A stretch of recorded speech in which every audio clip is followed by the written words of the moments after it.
Vengo de una familia muy grande, éramos 10 hermanos y mis padres, los dos ex bailarines, querían enseñarnos algo que nos fuera a hacer de provecho a largo plazo.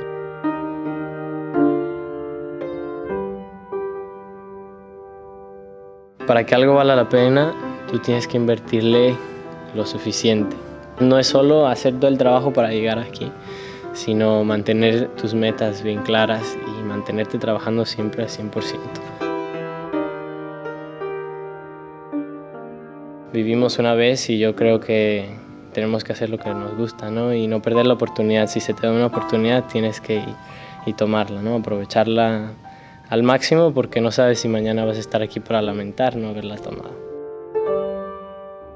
Soy Isaac Hernández y soy bailarín profesional de ballet clásico.